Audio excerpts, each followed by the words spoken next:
Une nouvelle ère de coopération s'ouvre entre la Somalie et l'Italie. Les deux pays ont annoncé le lancement du fonds Toward Peace and Stability in Somalia, un projet ambitieux visant à soutenir les efforts de la Somalie pour parvenir à une paix durable.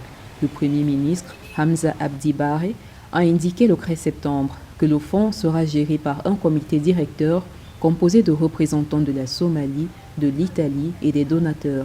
Il financera des projets dans les domaines de la sécurité, de la gouvernance, du développement et de l'aide humanitaire. Le lancement du fonds Toward Peace and Stability in Somalia est une étape importante dans la quête de la Somalie pour la paix. Il témoigne de la volonté des deux partenaires de travailler ensemble pour construire un avenir meilleur pour le peuple somalien.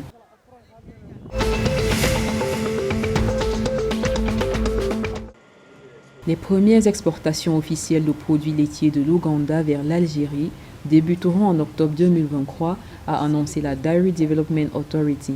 L'accord, signé en mars 2023, prévoit l'exportation de 1,4 milliard de litres de lait en poudre vers l'Algérie pour une valeur de 500 millions de dollars.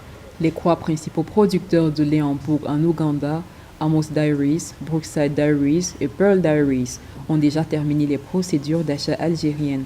Le premier lot, qui représente 120 000 tonnes métriques, sera expédié courant octobre 2023.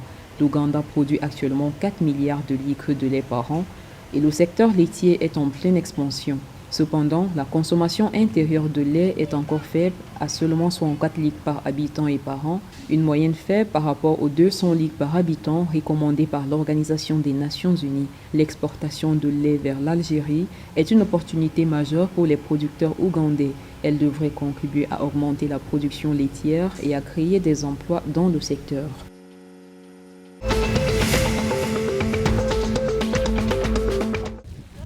La Banque centrale du Kenya a annoncé des restrictions sur la vente de dollars aux particuliers par les sociétés de transfert d'argent.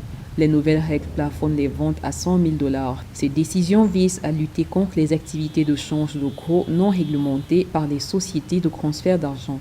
Elles devraient avoir un impact sur les particuliers et les entreprises qui dépendent de ces sociétés pour envoyer de l'argent à l'étranger. La Banque centrale a également indiqué que la décision était prise en réponse à la forte demande de dollars au Kenya qui est alimentée par la hausse des prix et la croissance des importations.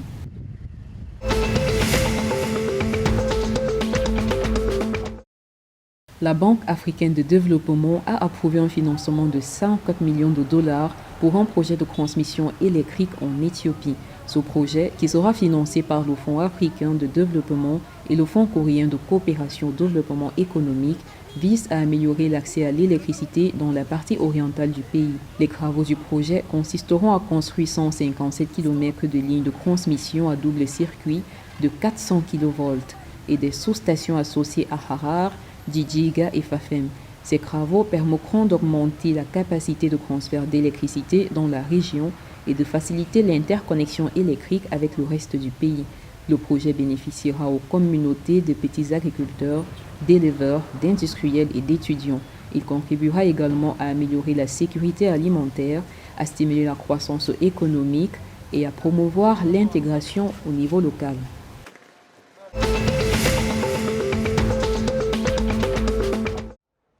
Le Rwanda a connu une croissance significative de son abonnement à Internet au cours du deuxième trimestre 2023 avec une augmentation de 10,4% par rapport à la même période l'année précédente. C'est ce qu'annonce l'autorité de réglementation des services publics du Rwanda dans son rapport statique du secteur des télécoms, des médias et de la radiodiffusion au deuxième trimestre 2023.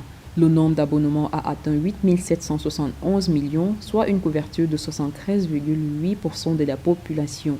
Cette croissance résulte des efforts du gouvernement rwandais pour transformer le pays en une économie numérique. La montée de la pénétration de la téléphonie mobile a occasionné la diminution de l'abonnement à la téléphonie fixe qui a diminué à 7 128 en juin 2023 par rapport aux 11 462 lignes enregistrées fin juin 2022.